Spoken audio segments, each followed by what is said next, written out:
أعوذ بالله من الشيطان الرجيم بسم الله الرحمن الرحيم والصلاة والسلام على أشرف الأنبياء والمرسلين أبي القاسم محمد وعلى آل بيته الطيبين الطاهرين.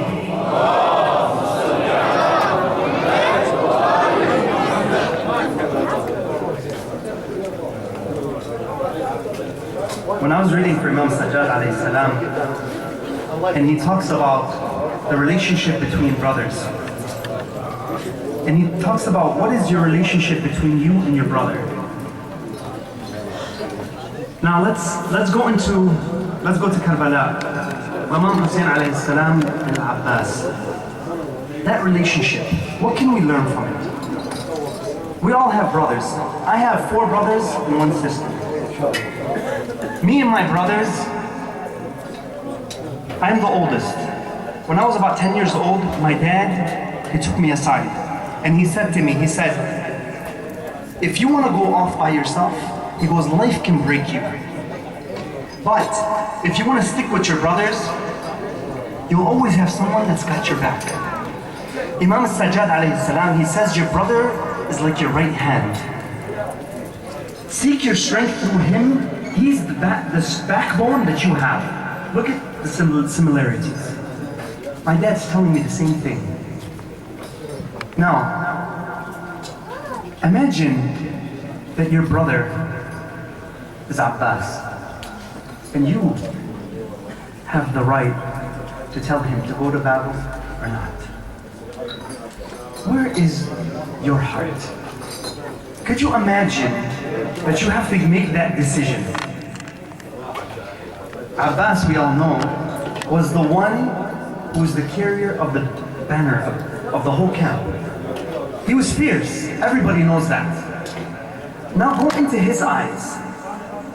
Imagine you're walking up to your horse and you're looking at your enemy and you put on your aspa and you're climbing your horse and you sit on the top of your horse and now you're looking across. Where's your heart? Is it fearful? Where are you? Are you ready to cross over? Do you have that strength? You know, a lot of us are not. We're not ready to cross. One of the main reasons that we're not ready to cross, because we fear the unknown. We don't know. Imam Ali alayhi salam, he says, people fear what they don't know. And a lot of us, we don't know what's coming. That's why we have that fear of death. But Abbas alayhi salam, is he afraid? When he mounts his horse, is he afraid? Imagine taking on a whole camp. Your heart is going to be like steel. Imam Ali alayhi salam, he says, you are as brave as how much anger you can muster. Sometimes your friend gets into a fight, or your brother. Do you back him up? Do you? Or let's say he's got a foul mouth. Let's say your brother has got a foul mouth. He says a lot of things that are wrong, a lot of 4-letter words. Do you stop him? We did a study on our own. We did a study. And one of the brothers is here. We did a study within 5 minutes. Pay attention to this one. Within 5 minutes, how many swear words happen within a conversation of 5 minutes? Somebody give me a number, really quickly. 10, higher, 20, higher. 30, What'd you say? 50. About 50 swear words happen within 5 minutes. Between 2 people. That's how much within a normal conversation that is usually conducted between 2 people here. It's like nothing. Imagine within 5 minutes you've committed 50 sins. Now, what we did is we multiplied that, and then we did it by 10 years. Then we did it by an average lifetime, which is about 73 years now in the US. You know, I'm not gonna even tell you the final number. You go put in a calculator if you're really interested. If you have this problem, Inshallah, nobody here has this problem. But let's say you have this, and your mouth is, you can't control it. Imam Ali tells you how to control it. You know what he says to you? He says, its weight is light. It's so small. But its sin is so heavy. About 70% of your sin comes from your tongue. Imagine that. He says, Imam Ali alayhi salam, he says it's like a leash. It lashes. You want to hurt someone? Hurt them verbally. A verbal comment will hit the heart and it will sink in. Physical, let's say you can break your arm. It will heal. But the wounds of certain verbal words won't heal because it's a psychological imprint. You imprint this person for a long time, and especially my young brothers here and sisters. Sisters, nobody here. I lecture somewhere else and with brothers and sisters. But when you do this, especially when you pick on each other, don't pick on anyone. Don't. Believe me, it's so harsh. Look at the internet now, and what's happening just by the social avenues that are happening. Facebook, Twitter. Certain kids are committing suicide. That's called cyberbullying. So imagine what's happening just by what? You don't even need your tongue anymore. It's just by what? Just typewriter. Typewriter, so it's a keyboard. But now, imagine we have to be Abbas. And now you're climbing your horse as we said, and you're about to travel the line. Are you ready? The number 2 reason why we don't look at death as a bridge, the Prophet says what? Don't build your house on a bridge. This life is a bridge. Build it in the hereafter. The second reason why is because we think we're gonna live for a long time. We think we're gonna live forever. We love to go, be eternal. We all want it. Would you want to cease to exist? Any one of us. Because the most precious thing that you own is your soul. No one wants to cease to exist. But I ask you, this life is so short. It's just a step in the park. And you're going to have to answer. Make sure you what? You do what you have to do. You're responsible in everything that you do. Imam Ali alayhi salam, he says, I fear for you 2 things. Number 1, اتباع الهوى وطول الأمل. That you think what? You follow your desires. And you think you're going to live for a long time. When death is just around the corner. He also tells you, go to Nahj al-Balagha. All this is Nahj al-Balagha. It's not me. Believe me. I am, like the others say, we are nothing. We're nothing. If something is, you want to take something from the Imam. That's who you take it from. Don't take it from anyone here. That's what you need to look into. He says, we are like targets for arrows. Again, look at the wisdom. He says, we're targets for arrows.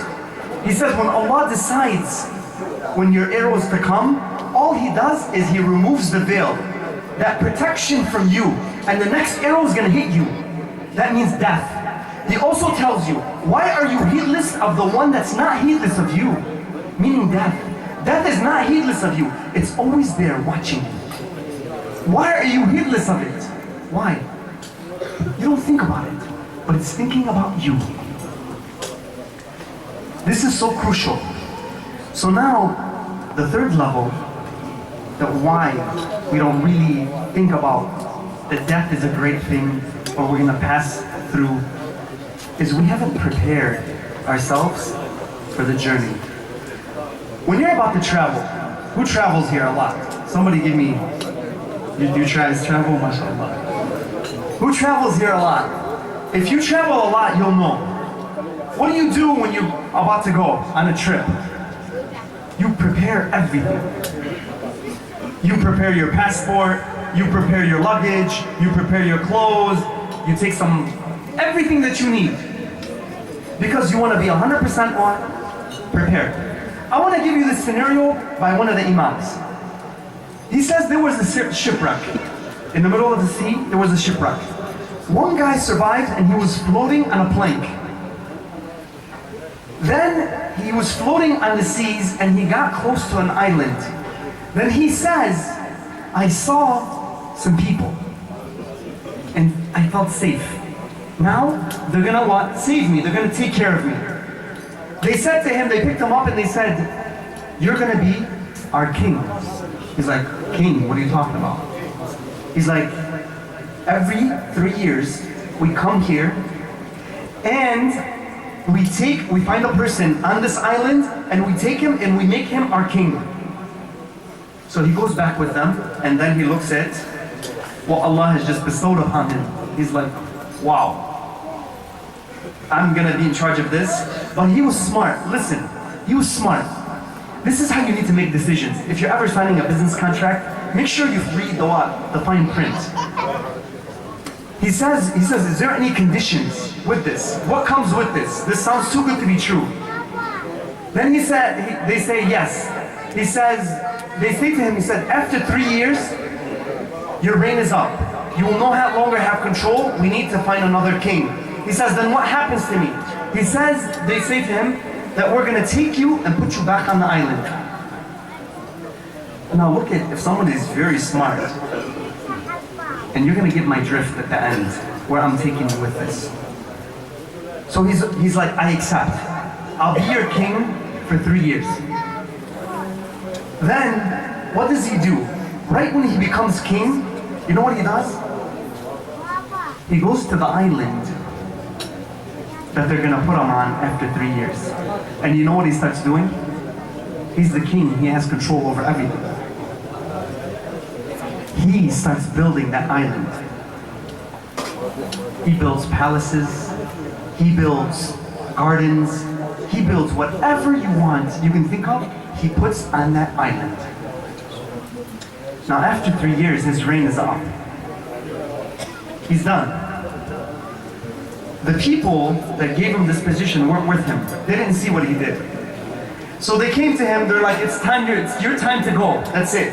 You're done. Your reign is over. Imagine, when your time comes, are you gonna react like this man? He says, please, take me to my island. He's like, I have no fear. They're like, are you sure? He goes, they're usually scared. They can't wait. They're like, please, just give me another year. He's like, no, I'm ready. Take me. Take me where I need to go. And then they take him. And then they see what he has set up. This is exactly the same parable. Right now, you're working. You know what you're working on? You're working on your palace. You either build it properly, and when your time comes, you cannot wait to go. You're like, please just take me. I'm fine. I have no worries. If you're in that position, please let me know who you are, and I want to just shake your hand afterwards. Because, mashallah, you've done a great thing. Now, it's very difficult to get to this position of certainty, where we're so certain about where we're going. Now, let's go again where Abbas. He's actually facing the enemy. Is Abbas in the same scenario? Absolutely. Because he's looking death right between the eyes. And he knows what can happen. So is he ready to go? When he first makes that decision to kick his horse and move, believe me, he's ready to go. He knows where he's going. That's why he's so certain of what he's doing. So he goes after the army.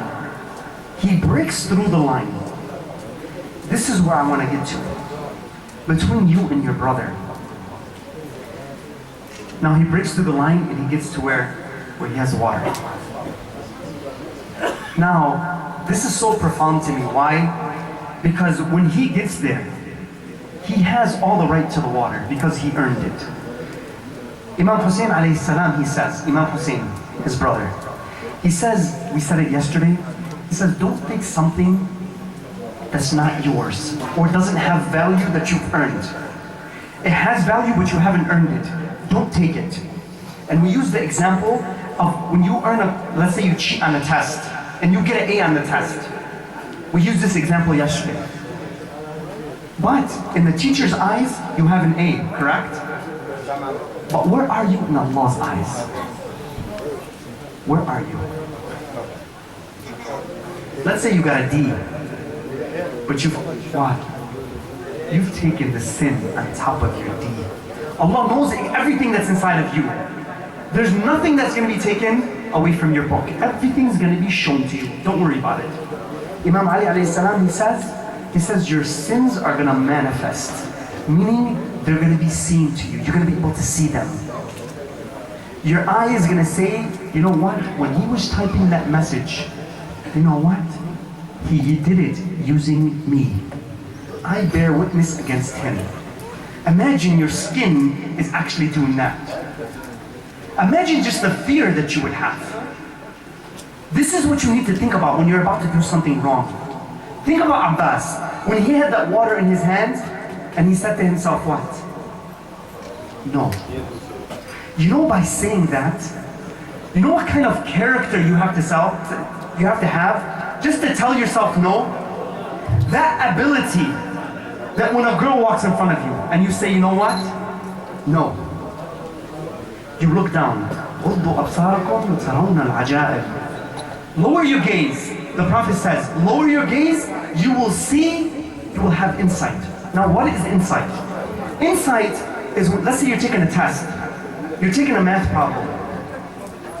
For some of us, the answer is so clear, right? That person has insight. But some of us, we have to work really hard, and we don't see it yet. That's insight. Imam Ali alayhi salam, let's go a little bit further into insight. This is a tool, you should take it. Imam Ali alayhi salam, he says, إِنَّ اللَّهَ جَعَلَ الذِّكْرَ جِلَاءً لِلْقُلُوبِ. Meaning, Allah has made remembrance of Him. Remember what we talked about the first night? Staying guided, staying on that path. When you have that in your mind, what happens? Your heart is enlightened. You're going to have insight into others, into certain things that others can't see. Because you've what? Connected properly. Now, he says, what happens when you do this? He says, then he sees past his blindness. How do you see past your blindness? Are you blind? No, you're not blind. But your heart starts seeing. That's different. Then that's the insight. When you have to make a decision, you can see what's right and wrong. And that's the definition under Islam of aql. Aql is what? It's not your IQ and how smart you are. You can be the smartest person. But aql, the definition of aql under Islam is you know between right and wrong. I want to give you a quick story, inshallah, my time's almost up. I was sitting down with a man who's a chemist. He has patents upon patents for Ford. He's so rich that he drives a 1990 Escort station wagon. He's, mashallah, he's got millions and millions of dollars. But look how humble he is. He doesn't care about money. We were talking and talking and talking and talking. And my brother, afterwards, he comes up to me. He says, this man is so smart. I said, sure, absolutely, very smart person. But I said to him, he's missing one thing. He's like, what? He's like, oh, this guy's, mashallah, he's like 80 years old. I said, he's missing the first principle. What's the first principle we talked about? Tawheed. He's missing that. It doesn't fit properly in his mind. That's how dangerous. You can be the smartest person, but if you can't tell right from wrong, you're in danger. About Tawheed. There's 1,920 verses in the Quran, 30% of the Quran about Tawheed. You need to sink this into your system. When you go, the Quran is embedded into your system, where you can answer with eloquence. Imam Ali alayhi salam, he says, wisdom is like a tree that grows in the heart. Look at the words of the Imam. This should make your heart like, subhanallah. He says, wisdom is like a tree that grows in the heart. And its fruits, the fruits of the tree, will manifest themselves on your tongue. Look at the wisdom of the Imam. Who can tell me, I'll finish with this. Who can tell me what the number 2 thing is in the Quran? We said there's 1,920 verses about Tawheed. Who can guess, just take a guess about what's next? Just give me a guess, someone, anyone. Give me a guess. Nobody wants to guess? Go ahead. What is it? Respect. Respect. Beautiful. No, it's not respect. Someone, come on, somebody get it. Go ahead. There's 1,480 verses. You want to know about what? Close. Close. Come on, let's play a little game. Let's end it on a fun note. What is it? Al-adl? Close. Sabr? Close. Think of your end. Think of your end. What did you say? Death. 1,480 verses about death. Going back. See how precious this is? Believe me, your death is a bridge. If you're ready, you cannot wait to cross that bridge. Imagine now, Al-Abbas is standing on the other side of the bridge. Imam Hassan is standing on the other side of the bridge. Imam Hussein is standing on the other side of the bridge. The Prophet ﷺ is standing on the other side of the bridge. Wouldn't your heart just wanna just go? Would you hesitate if you saw those people across that bridge? I guarantee you, none of us would hesitate. But imagine that you are looking across and you see Yazid and Muawiyah and Abu Sufyan on the other side. You choose. You choose which bridge you want to cross and go from there. So when you're about to make any decision tonight, tomorrow, the day after, think about your bridge. Think about when you're going to cross over, and then automatically you will realign. وآخر دعوانا الحمد لله رب العالمين الحمد لله رب العالمين. صلوات على محمد وآل محمد.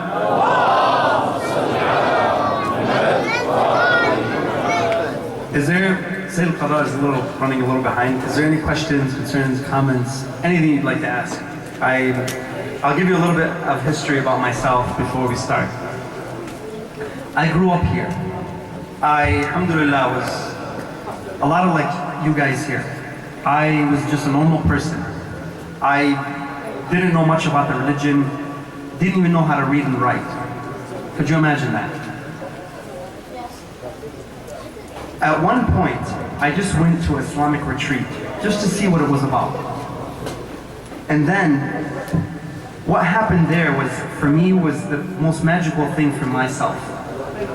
And I started what? I wasn't doing anything wrong, but there were some things I wasn't doing. In life, there's certain things, it's about the things you do and the things you don't do. Sometimes we're not doing what we need to do. We're just holding back. So now, when I was growing in this land, I had a lot of temptation. Everything was around me. Everything. And I had freedom. My parents, alhamdulillah, sallu ala Muhammad wa ali Muhammad.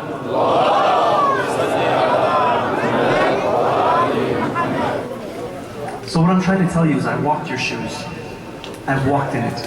Imam Ali alayhi salam, he says, I have stepped into the shoe of the man that is older than I, reflected in his mind to understand the vicissitudes of time. Meaning that I've walked in your shoes. I know what happens. I know when you're in certain situations, especially with your friends. I know what happens. Like I told you, I walked in your shoes. But what I tell you, if you are having any issues, there's nothing to maintain that will always ground you, bring you back like your salah. That will ground you. No matter what you're going through, hold on to that.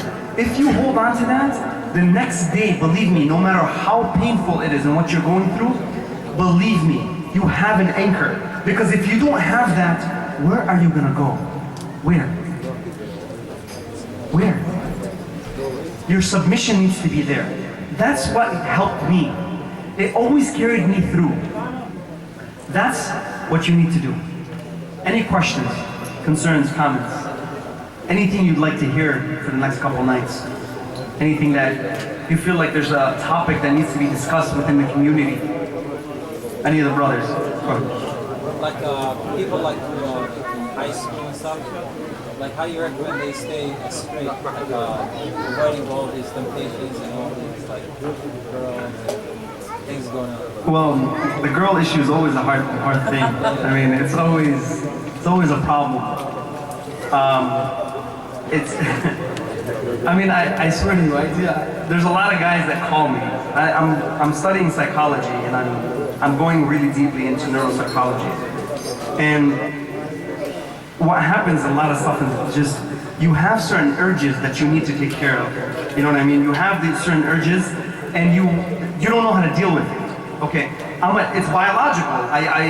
Where Allah has planted this within us, that we are attracted to the other side.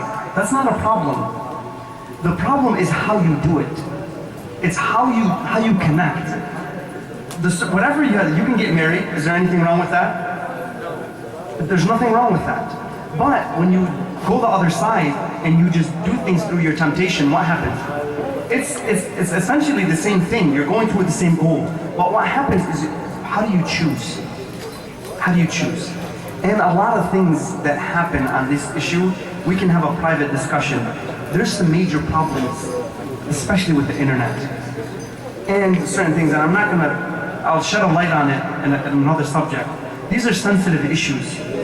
And what happens, believe me, on a psychological level, and I'm touching on this, and if you can read what I'm saying, read it. If not, it's okay. You have to read between the lines.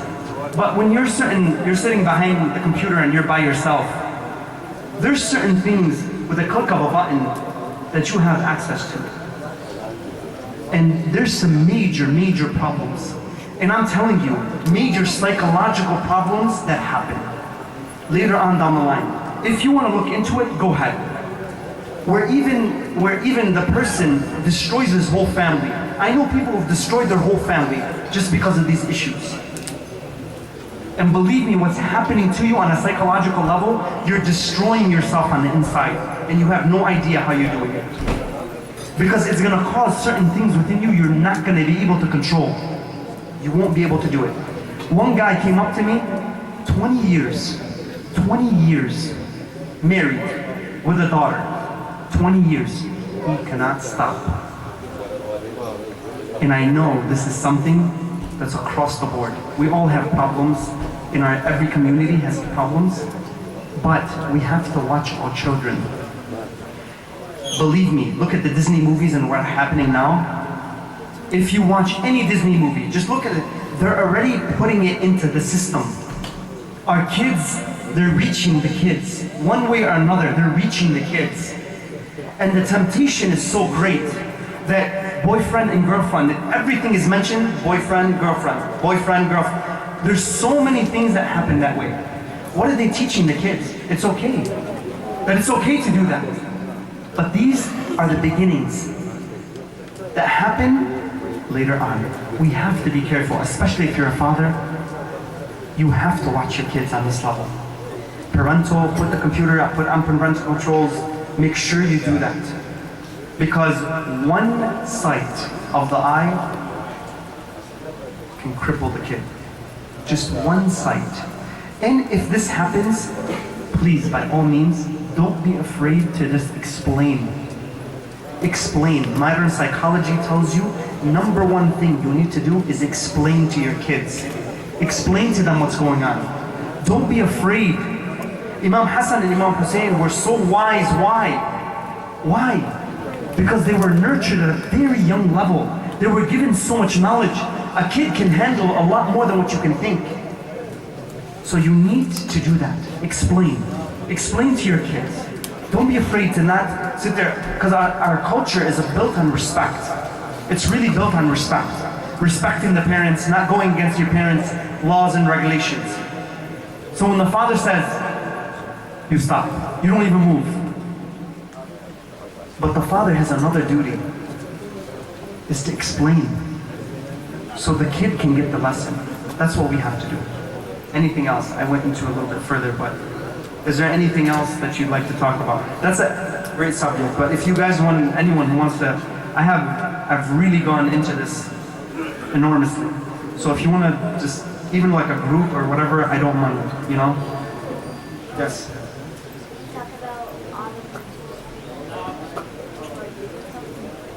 Well, what I'm going to be talking about in the next few nights is I'm going to be talking about akhlaq and akhlaq of the Prophet and how he used to conduct himself. How he always had a smile on his face. And what is a smile? Why should you smile? What does it mean when you smile towards someone else? Then I'm going to kind of go into a conversation with the Prophet. And what did the Prophet, when he would go into a conversation with someone, what would he do? How would he behave? Would he interrupt someone? This is what we need. We need a template to go by. And believe me, I have an advertising agency, and I have to be in meetings all the time. And you know, some of the behavior that I use is strictly by the Prophet. And it's amazing what happens when people look at you in that way. He's taught me certain things that have closed just deals for me, just by conducting myself in a certain way. So this is, inshallah, the next maybe 3 nights. This is what we are going to talk about, inshallah. Anything else? Fadl.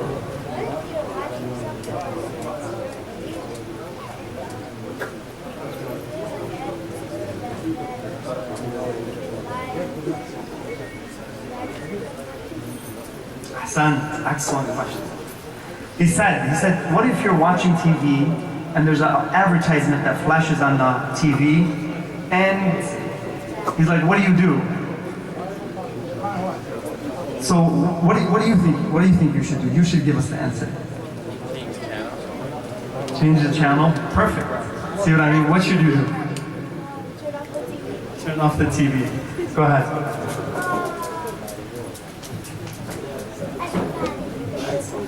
Look away. Look away? Excellent. But what I'm trying to tell you here is really, at the end of the day, they're all going to be exposed to it, whether you like it or not.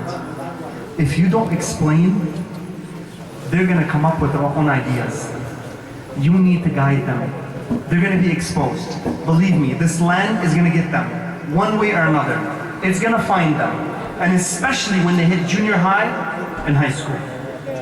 The schools here will have enormous pressure on them. The schools will put them in places, and their friends will, my God. I tell you, and I'll tell you all you guys here, my high school friends, there's not one guy I still hang out with. Not one guy. So be careful what your friends lead you to. Because in the Quran it says, you will flee. يَوْمَ يَفِرُّ الْمَرْءُ مِنْ أَخِيهِ وَأُمِّهِ وَبَنِيهِ وَصَاحِبَتِهِ I messed that up. وَصَاحِبَتِهِ وَبَنِيهِ. So on that day you will flee. Your friend will no longer know you. That's what will happen. So be careful with your friends. Be careful who you pick as a friend. Anything else? Go ahead. Can you talk about taqwa? And how Taqwa? do you, like, people who don't know anything about Islam, and like the right way to approach them? You mean like Christians or interfaith dialogue? Yeah, absolutely. I mean, that's a subject within itself. I think, I don't know if it pertains to these nights that are going to be coming up, but interfaith is a very important thing, and how you have dialogue. Just understanding that Christians, I'll give you a quick point. Understanding that Christians there's 3 types, okay? There's monotheism, meaning the ones that believe that Christ is God. There's binitarian, which they think that Christ is the Son of God, and there's Trinitarian, where they think that there's the Father, the Son, and the Holy Spirit. So number one, if you're having any dialogue with any Christian, find out where they fit in these three. And I won't go further into that, but you need to find out where they fit on that level. Then, if a Jehovah's Witness comes up to you or something like that, you will know exactly how to gauge them and how to target what you're trying to do. You know, what I usually do is I act like I'm an atheist, and they try to prove God to me. You know what I mean? I don't let them know what's going on, but that's what happens. That's what I usually do. Say he's here. Sallu ala Muhammad wa ali Muhammad. وآخر دعوانا الحمد لله رب العالمين. صلى الله على محمد وآل محمد.